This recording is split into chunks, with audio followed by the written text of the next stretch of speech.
Welcome back. This is Niche Marketing Monopoly, Million Dollar Business Positioning. I'm Paul Rhines, and again, welcome back to the program. I told you at the beginning of the training that this program was going to be about how to build, package, and communicate value. And so that's really what we've been focused on throughout the entire program. And everything that we've done ties back to your ability to package and communicate the value of any product or service. And so we are now at Module 9. We're actually going to be looking at building your message and taking that value and communicating all that we've done. And if we actually look at what we've done in terms of building your message so far, your bigger picture has a name, your critical element has a name, your model has a name, and your package has a structure. You have an amazing amount of strength behind your marketing message already because of having done these exercises. And that foundation will continue to deliver for you over the long term and also give you the flexibility and availability to modify your message and your package virtually at will and almost effortlessly on demand. And you'll be able to see over the course of time, I speak from experience here, how your model actually evolves and becomes more refined over time. And it's really an exciting thing because you start to get these breakthrough and epiphany moments. So we talked a little bit earlier about the press and media formula where creating copy is concerned. And this usually is not what we want. This is when writing a story, a narrative, an article, or a press release, the most important factors are the who, what, when, where, why, and how. And this approach results in a fact-based copy that needs to address the questions that the reader has. And when you're dealing with press and media, those are the primary concerns that the reader or viewer has. Now, this type of copy has to be perfectly formatted and cover the relevant details to get any attention. It also can't sound salesy. It just really has to be fact-based. Now, this type of copy has to be interesting to readers, but usually lacks any emotional value. And if you use the press formula when you're writing sales copy, you're virtually guaranteed to fail. Simply stated, the copy will be boring and it'll lack emotional connection with your readers. And that's really the important thing that we strive for when creating compelling copy is that emotional connection with your readers. So whatever you may know about press and media releases, forget about it here because ultimately the press and media formula has no place whatsoever in a marketing message. Now, I'm going to walk you through the entire sales copy creation process, and you're going to be able to follow along with this in your workbook. If you've invested in the mastery level training programs and the advanced training programs, I am going to walk you through this process step by step, and we're actually going to create a message for your business and your market through the course of those exercises. And that's really an exciting thing, something you can look forward to if you do have the advanced or mastery level training. Now, in order to get started with this, we are going to borrow from Lewis Carroll, begin at the beginning. First thing on your agenda is your opening, and most of what I'm going to be doing here is built around the framework again of creating a video sales letter. However, this obviously works for any type of promotional copy. It's just a matter of adjusting its size and the focus of the message. So we talk about that also in the advanced and mastery level training programs. The first thing on your agenda is your opening, and what you need to do is set out some goals. And so your first goal needs to be to eliminate blind sight skepticism. This is a phrase that I coined, which basically just says when somebody hasn't become exposed to your product or service previously, if they haven't been to your website previously, if they haven't been to your YouTube channel or your Facebook page, they have blind sight skepticism. They're automatically skeptical. And what you need to do is create relatability. That's one of the primary goals of your opening, is first, eliminate that blind sight skepticism, and second, create relatability. The third goal of your opening would be to define a problem, something that your reader or viewer can relate to. So, what do we do first? Well, we want to shake things up a little bit. And I used the illustration of the goldfish to make that point, and we discussed all of this back in Module 5, and which was shifting focus. And I'm going to go back through and readdress some of that training and show you how what you learned previously is going to be used to build in to the copy that we're creating here. So first thing we want to do is shake things up. And we talked earlier about the way to do that being redirection patterns. And we explored the idea that there are multiple ways to do it. You can use visual interrupts, verbal interrupts, or action interrupts. And you can choose one or you can mix and match them. And it doesn't really matter what you do. You just want to utilize something. And again, this is something that you'll become more creative with over time and be able to find ways that it works for you, specific to what it is that you're trying to communicate and what it is that you want to deliver to your audience, ultimately what your audience actually wants. So you can choose one or mix and match them. A visual interrupt example of that is if you sell a product for colicky babies that provides them with relief, open with a close-up of a screaming red-faced baby when they get to your website. That's a video that starts playing right away. That will interrupt their pattern. And there's a lot there because a baby's cry is actually one of the most stressful things. It's been shown through research. One of the most stressful things that a human being can hear is a baby's cry. So definitely a visual interrupt combined with an auditory interrupt there. You can use a visual interrupt, which is a humor interrupt if you want to. You can make a joke. You can hold something funny. You can share something funny if you want.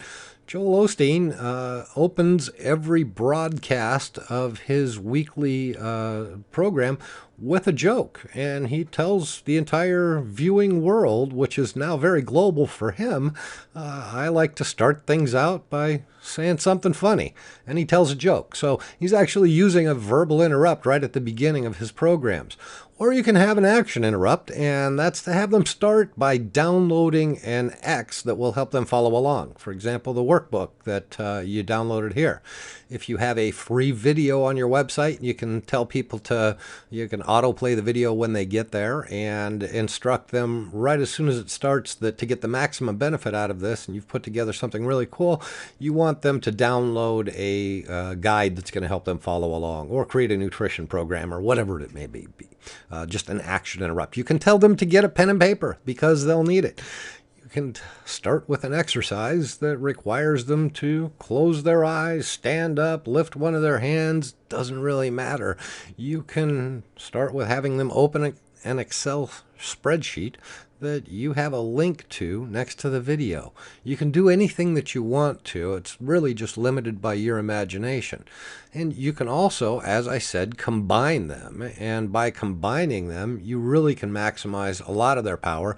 An example of this would be to open with a shot of you looking at a second camera that doesn't even have to be there, but opens with a shot of you looking at a second camera. So the camera that is on is filming your shoulder and profile while you're finishing a line that's something to the effect of, wow, that was just a great tip. Thank you so much for that. Parents everywhere will love that one. And then you turn to face the camera that's rolling. That's a combination of a visual and auditory shift. Now, the thing is, you can really utilize this strongly by hitting them in the subconscious with something unexpected. Anything unexpected, it doesn't really matter, and questions are great for this. Now, I'm also going to revisit what I talked about a little earlier, which was when we explored the not what I was expecting. So you remember I illustrated a basketball and a screaming baby, and the copy that I put together for that was just a really quick, hello and welcome, my name is Marion, and this is an ordinary basketball, which is great when you want to play games. But when your baby is gassy, constipated, cramping, colicky, or just cranky and fussy, it's no game, and a basketball won't do anything to help you or your baby get relief. If you're looking for a magic potion that'll make it all go away, trust me, you won't find it, but that doesn't mean there isn't hope. Now, if you're watching this, it's likely that you're a lot like I once was, because what I experienced was, And then you continue from there. You'll remember this from our earlier exercises. This is an example of opening with some interruptions. And it really is captivating because it starts to, one, interrupt them, get rid of that blindside skepticism because they're getting something they weren't expecting, and two, starts to position you and your message the way that you want to be able to deliver it. So there's a lot of advantage to this and taking this approach with things.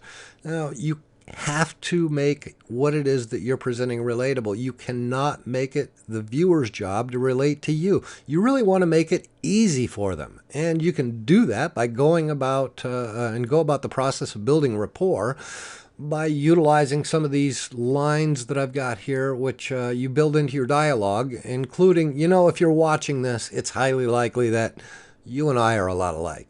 Or you're a lot like a lot of my clients, or you're like a lot of the people that I've helped in the past. You see, people can be like any one of those things. They can be a lot like you used to be. They can be a lot like the clients that you've helped. And you can, the people that are viewing your message can also be like the people that you've helped. So you want to be able to build a framework. And again, I borrow this. This actually came to me and was presented to me, this particular model of I think you and I are a lot alike, or my clients are a lot alike, or like a lot of the people that I've helped, from Jeff Walker of Product Launch Formula. Just some fantastic training about doing product launches that I have always endorsed and have been attached to since the rollout of his first version so many years ago, and have always recommended Product Launch Formula. And Jeff was the first one who I heard lay out this approach, so I just wanted to give acknowledgement to Jeff Walker for his contribution on that, because I think it's really a huge significant thing and something that's not to be ignored. And that might give you just a little bit of a insider view on the level of detail that Jeff goes into in the training for Product Launch Formula. It's really a lot more than just, telling people, hey, I've got a product.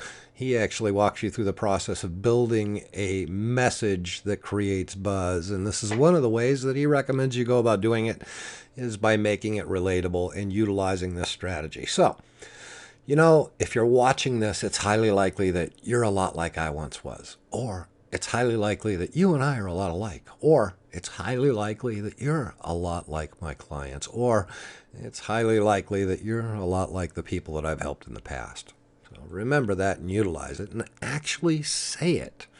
Now, if you can define a problem better than the person who has the problem, that person automatically assumes that they have the answer. And again, that may be an insight that I think came from Jeff Walker. I've got a pretty good memory, and I think that Jeff was the first person I heard say that as well.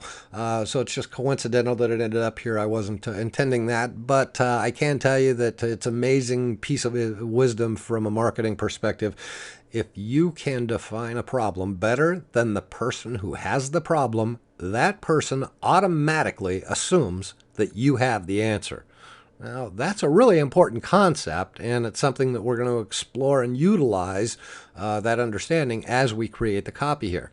So, next on the agenda is the promise that you're going to make. And you're going to make a promise to your viewers. It's going to be, 2 minutes tops. If it's a video sales letter and you're doing a slideshow presentation or something like that, you want to max it out at about 7 to 10 slides.